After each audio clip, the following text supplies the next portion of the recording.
Hello good morning student. हमारा जो last lecture था उसमें हमने ग्राफिकल एनालिसिस की बात की थी, ग्राफ्स की बात की थी। और हमारे आज के लेक्चर में हम बिल्कुल ही नई यूनिट स्टार्ट करने वाले हैं, ठीक है ना। तो ये जो यूनिट है आपकी वो है यूनिट 2,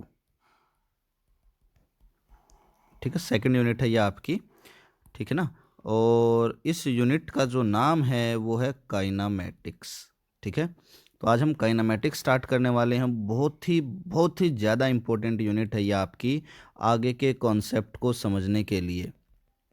आगे सारी चीज़ें इसी से इंटरलिंक्ड चलेंगी, ठीक है। साथ में ये इससे क्वेश्चन नीट में भी पूछा जाता है, इससे क्वेश्चन जेई में भी पूछा जाता है, चाहे आपका जेई का मेंस हो चाहे आपका एडवांस हो। ऐसा पेपर आता ही नहीं इन दोनों में कि इस यूनिट से क्वेश्चन ना पूछा जाए। तो ये वेरी वेरी इंपॉर्टेंट यूनिट है बेटा आपकी, बहुत ज़्यादा इंपॉर्टेंट है। अब देखिए क्या होता है, बेसिकली मैं आपको एक छोटा सा आइडिया देता हूँ काइनेमेटिक्स को स्टार्ट करने से पहले, और फिजिक्स क्या है उसके बारे में भी हम बात करेंगे। देखिए फिजिक्स, सबसे पहले फिजिक्स के बारे में देखते हैं।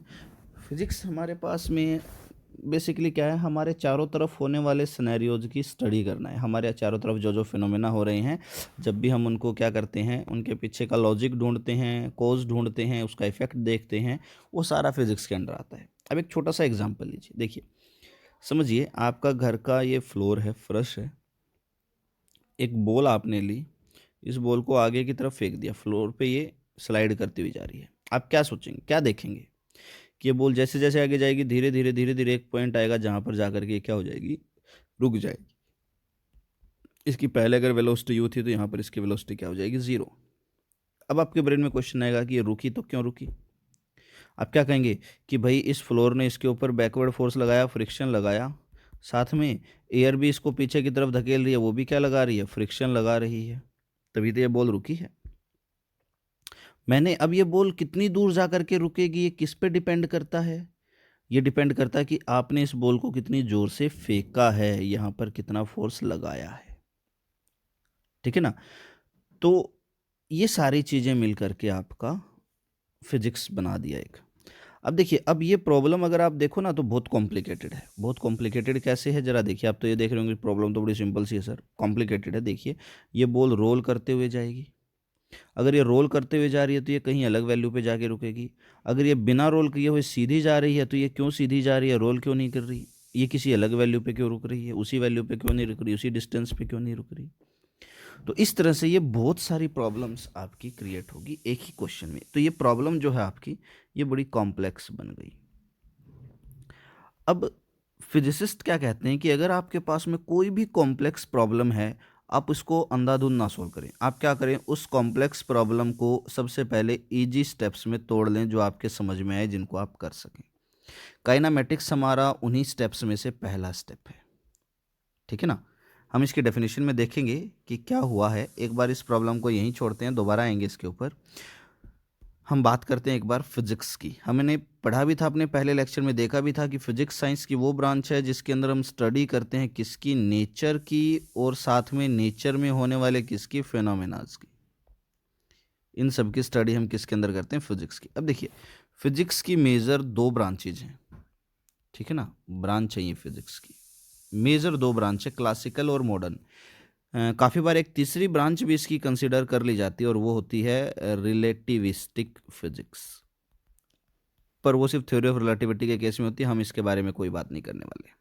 हम बात करेंगे अपनी क्लासिकल और मॉडर्न के बारे में। देखिए क्लासिकल फिजिक्स जो आपकी पुरानी फिजिक्स है, एंशियंट है, जो इस ये फिजिक्स क्या करती है, ये फिजिक्स आपकी मैक्रोस्कोपिक बॉडीज के साथ डील करती है, मैक्रोस्कोपिक वर्ल्ड के साथ डील करती है।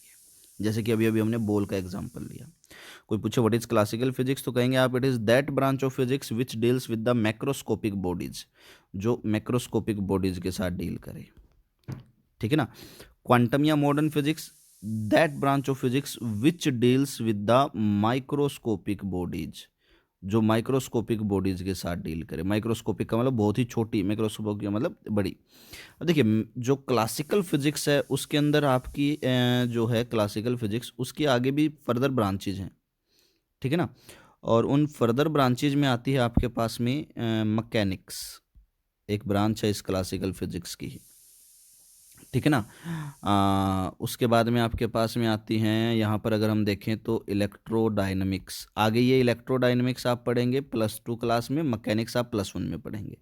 थर्मोडायनमिक्स, ये सारी की सारी, शोन एंड शो फोर्थ, ये सारी की सारी आपकी आती हैं क्लासिकल फिजिक्स में। मॉडर्न फिजिक्स की अगर आप बात करेंगे तो मॉडर्न फिजिक्स में आती हैं आपकी field theory, quantum nuclear theory, shown and show fourth. हम अभी मॉडर्न फिजिक्स की बात करेंगे ही नहीं, ये अपने +1 +2 दोनों के किसी भी सिलेबस में नहीं है। अब देखिए यहाँ पर देखते हैं क्लासिकल फिजिक्स की, मैकेनिक्स और इलेक्ट्रोडायनमिक्स, ये जो दो आपके हैं सेक्शन, ये दोनों कंपटीशन का मोर देन 65% कवर करते हैं, मैंने आपको बताया भी होगा पहले। तो आज आपका मैकेनिक्स स्टार्ट हो रहा है, मैकेनिक्स, ठीक है। मैकेनिक्स फर्दर आपका डिवाइडेड है काइनामेटिक्स में, डायनामिक्स में, फ्लूइड मैकेनिक्स में, ठीक है ना। आज हम बात करेंगे काइनामेटिक्स की। अब देखो हम दोबारा अपने इस एग्जाम्पल पर आते हैं। अब हमने देखा कि ये प्रॉब्लम है बहुत ज़्यादा कॉम्प्लेक्स, तो फिजिक्स ने क्या कहा कि इतनी कॉम्प्लेक्स प्रॉब्लम को सोल्व करने के लिए आप इसे ईजी स्टेप्स में तोड़ लो ताकि वो आपको समझ में आए। अब ईजी स्टेप्स क्या हैं? अब मुझे इस बॉल के मोशन की स्टडी करनी है, तो मैंने कह दिया कि भाई मैं इस बॉल का रोटेशनल मोशन नहीं लूँगा, मैं मानता हूँ कि ये सीधी जा रही है। मैं फ्रिक्शन का इफेक्ट, एयर रेजिस्टेंस का इफेक्ट भी नहीं देखूंगा, ये एयर रेजिस्टेंस था। मैं एयर रेजिस्टेंस का इफेक्ट भी कंसिडर नहीं करूंगा, मैं फ्रिक्शन का इफेक्ट भी कंसिडर नहीं करूंगा, मैं फोर्स का इफेक्ट भी कंसिडर नहीं करूंगा। मैं सिर्फ क्या कंसिडर करूंगा कि मेरे पास में एक बॉल है और वो सीधी जा रही है और यहाँ आकर के रुक गई, बस मुझे तो यही देखना है। तो जब आप प्रॉब्लम को इतना इजी बना लेते हैं तो वो काइनेमैटिक्स के अंदर आती है, ठीक है ना। समझते, देखिए जरा डेफिनेशन से समझेंगे। Kinematics, it is that branch of physics in which we study the motion of an object without considering, ये देखना अभी, without considering its cause and effect of any external factor like force, medium etc on it, ठीक है ना। ठीक है, मैं इसको ऑन इट को सेम डेफिनेशन के अंदर ही मिला देता हूँ, ऑन इट।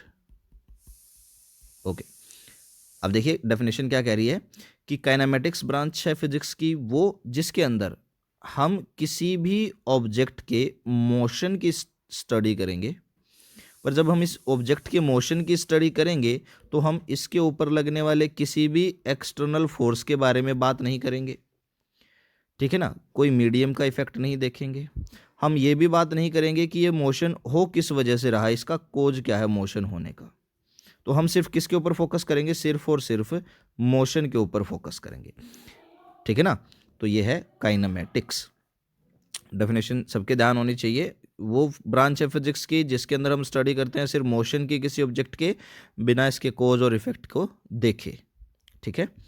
एक दो क्वेश्चंस जब करेंगे और समझ में भी आ जाएगा आपको। अब देखिए जब हम काइनेमैटिक्स स्टार्ट करते हैं तो काइनेमैटिक्स को स्टार्ट करने से पहले कुछ एक फंडाज अपने क्लियर होने चाहिए, ठीक है ना। फंडामेंटल क्लियर होने चाहिए, ये बेसिक्स हैं बेसिकली काइनेमैटिक्स के, और आज हम इन्हीं बेसिक्स की बात करेंगे, ठीक है ना। बड़े ध्यान से देखना बेटा, ये कॉन्सेप्ट, ये डेफिनेशन बड़ी आसान और छोटी छोटी लगेंगी, पर जब इंप्लीमेंट करने की बात आएगी तो ये बड़ी प्रॉब्लम क्रिएट करेंगे आप सबके लिए, तो ध्यान से देखना है। देखिए फ्रेम ऑफ रेफरेंस, सबसे पहले हम देखेंगे कि फ्रेम ऑफ रेफरेंस क्या होता है। फ्रेम ऑफ रेफरेंस क्या है, एक 3 कोऑर्डिनेट सिस्टम है। 3 कोऑर्डिनेट सिस्टम से जरा मैं यहाँ पर आपको जस्टिफाई कर दूँ। 3 कोऑर्डिनेट सिस्टम का मतलब ये आपने अब तक देखा होगा x और ये है y। अब देखो आपको अपनी स्क्रीन पे x और y दिख रहे होंगे। अब आप क्या करो, अपनी स्क्रीन के ऊपर पेन रख लो और पेन की टिप अगर आप देखेंगे, आप उस पेन को रखेंगे वर्टिकली, तो अगर आप उस पेन की टिप के बारे में बात करेंगे तो वो पेन की टिप आपकी तरफ पॉइंट करेगी। तो ये आपका तीसरा कोऑर्डिनेट सिस्टम होता है z, ठीक है ना। अब क्योंकि मैं यहाँ पर उसे ड्रॉ नहीं कर सकता हूँ क्योंकि वो बाहर की तरफ आता है, स्क्रीन से बाहर की तरफ निकल रहा है स्ट्रेट लाइन जो आपके मुंह की तरफ आ रही है, दैट इज z। तो मैं उसे 2 डायमेंशन में ड्रॉ करने के लिए ये टेढ़ा बना देता हूँ z। देखिए x और y के बीच में 90 डिग्री का एंगल, x और z के बीच में भी और y और z के बीच, बाहर की तरफ आएगा ये, ठीक है ना। तो क्या है ये 3 कोऑर्डिनेट सिस्टम बन गया। फ्रेम ऑफ रेफरेंस क्या होता है, एक 3 कोऑर्डिनेट सिस्टम जिसके रिस्पेक्ट में हम क्या करते हैं, किसी भी मोशन की क्या करते हैं, स्टडी करते हैं। तो फ्रेम ऑफ रेफरेंस की डेफिनेशन क्या होगी, it is a 3 coordinate system with respect to which we study the motion of an object, ठीक है। अब 2 टाइप होते हैं इसके, ठीक है ना। अगर आप फ्रेम ऑफ रेफरेंस की बात करें तो फ्रेम ऑफ रेफरेंस के आपके पास में 2 टाइप होते हैं। पहला है इनर्शियल, दूसरा है नॉन इनर्शियल।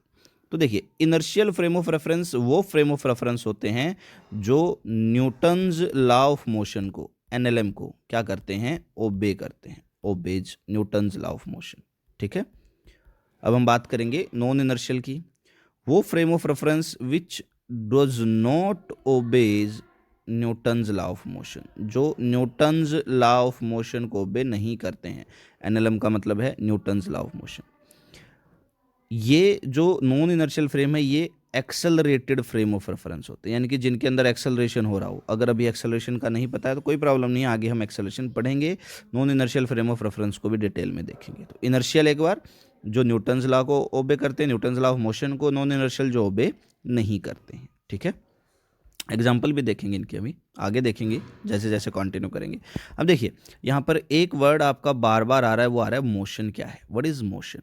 तो मोशन की बात करते हैं। Motion, an object is said to be in motion, किसी भी ऑब्जेक्ट को हम मोशन में कह देते हैं if it changes its position with respect to time from a fixed reference point. Example ले लेते हैं। देखो मान लेता हूं मैं कि ये जो है मेरा, ये मेरा घर है, ठीक है ना, और मैं यहाँ खड़ा हुआ हूँ।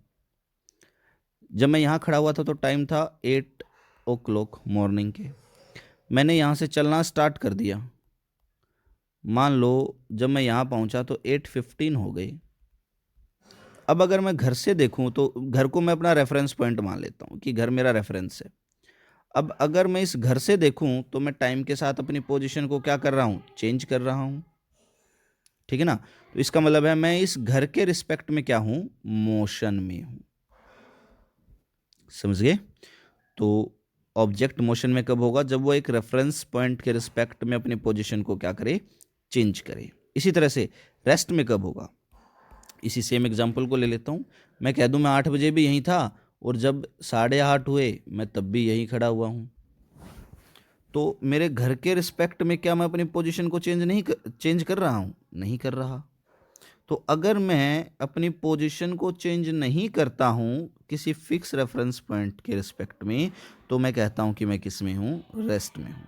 अब देखिए बेटा एक बहुत ही इंपॉर्टेंट बात, एक object, an object will never be in rest और मोशन। एक ऑब्जेक्ट कभी भी रेस्ट या मोशन में नहीं होता। फॉर एग्जाम्पल मैं अभी राइट नाउ आप लोगों से पूछूं कि बताओ आप लोग रेस्ट में हो या मोशन में हो, तो आप में से मैक्सिमम बच्चे कहेंगे रेस्ट में। ठीक है ना, पर रियलिटी में आप लोग अभी ना तो रेस्ट में हो ना मोशन में हो। एक छोटा सा एग्जांपल ले लेते हैं इस बात को समझने के लिए। मान लो जैसे ये है अर्थ, ठीक है ना, आप इस अर्थ पे यहाँ पर बैठे हुए हो, ठीक है, और मैं यहाँ बैठा हुआ हूँ, ठीक है ना। अब हम यहाँ 8 बजे बैठ गए और 8:15 बजे तक हम यहीं बैठे रहे, तो इस टाइम पीरियड में मैं आपसे पूछा आप रेस्ट में कि मोशन में, तो आप कहोगे रेस्ट में सर। पर रियलिटी में अगर आप देखें तो देखिए, लेट अस सपोज अर्थ के बाहर यहाँ पर कोई हमारी स्पेसशिप घूम रही है, ठीक है, या ये मून है, मान लो कोई मून के ऊपर खड़ा हुआ है। अब जो बंदा यहाँ मून पे खड़ा हुआ है वो अगर आप लोगों को देखेगा तो क्या दिखेगा उसे, भाई अर्थ रोटेट कर रही है, मून भी रोटेट करा, तो उसे आप भी किस में दिखोगे, रोटेशन में दिखोगे। अगर उसे आप रोटेशन में दिख रहे हो तो क्या उसे आप 8 बजे और 8:15 बजे की पोजीशन पे दिखोगे, नहीं, क्योंकि अर्थ मान लो रोटेट कर गई, और रोटेट कर गई तो उसकी पोजीशन आप लोगों की मान लो चेंज होगी उसके रिस्पेक्ट में, तो उसे आप किस में दिखे, मोशन में दिखे। इसको आप किस में दिखे, मोशन में दिखे। लेकिन अगर मैं अपने रिस्पेक्ट में बात करूं कि आप बताओ किस में हो, तो आप मुझे किस में दिखोगे, आप लोग मुझे दिखोगे किस में, रेस्ट में। अब प्रॉब्लम कि भाई आप रेस्ट में हो कि मोशन में। तो कभी भी कोई आपसे पूछे, जैसे मैंने अभी आपसे क्वेश्चन किया कि बताओ आप रेस्ट में या मोशन में, तो आपका क्वेश्चन होना चाहिए सबसे पहले कि सर रेफरेंस पॉइंट बताओ कहाँ है। बिना रेफरेंस पॉइंट के एक ऑब्जेक्ट ना तो कभी रेस्ट में होता है और ना ही कभी मोशन में होता है। ठीक है ना, जैसे ही रेफरेंस पॉइंट बताया जाएगा उसके बाद आप लोग ये डिसाइड करोगे कि आप लोग रेस्ट में हो या मोशन में हो। फॉर एग्जाम्पल अभी अभी हमने क्या देखा, अगर मैं रेफरेंस पॉइंट खुद को बना देता हूं तो मेरे रिस्पेक्ट में आप किस में हो, रेस्ट में हो। और अगर मैं रेफरेंस पॉइंट मून को बना देता हूं और यहां पर कोई बंदा खड़ा है, लेट अस सपोज ए, तो उसके रिस्पेक्ट में आप किस में हो, मोशन में हो, तो रेफरेंस पॉइंट डिसाइड करेगा। दूसरा इसका कॉमन एग्जांपल है, समझने के लिए आप ले सकते हो। मान लीजिए ये बस है, ठीक है, यहाँ आप बैठे हुए हो, यहाँ पर कोई फेलो पैसेंजर बैठा हुआ है, यहाँ रोड पे कोई खड़ा हुआ है, तो ये बस आगे जा रही है मान लो वी वेलोसिटी से। अगर ये पैसेंजर आपको देखेगा तो आप दोनों हमेशा एक दूसरे के पास बैठे हुए मिलोगे रेस्ट में, लेकिन अगर बाहर वाला बंदा देखेगा तो गाड़ी चल रही है तो आप भी जाते हुए दिख रहे हो मोशन में। तो आप रेस्ट में हो या मोशन में, ये किस पे डिपेंड कर रहा है, रेफरेंस पॉइंट। अगर मैं आपके इस फेलो पैसेंजर को आपका रेफरेंस पॉइंट बना देता हूँ, अंदर वाले को, इसको इसके साथ 3 कोऑर्डिनेट सिस्टम अटैच कर देता हूँ, तो आप रेस्ट में चले गए। और अगर मैं इसके साथ अटैच करता हूँ तो आप किस में चले गए, मोशन में चले गए। ठीक है, तो ये कुछ एक फंडामेंटल बातें हैं काइनामेटिक्स की। आपकी काइनामेटिक्स ये लगा लीजिए आप स्टार्ट हो चुकी है, बहुत ही इंपॉर्टेंट यूनिट है, एक एक कॉन्सेप्ट इसका बहुत ही ज़रूरी है। कल हम अपना पहला कॉन्सेप्ट काइनामेटिक्स का देखेंगे। आज के लिए सिर्फ इतना ही। Thank you, have a great day ahead.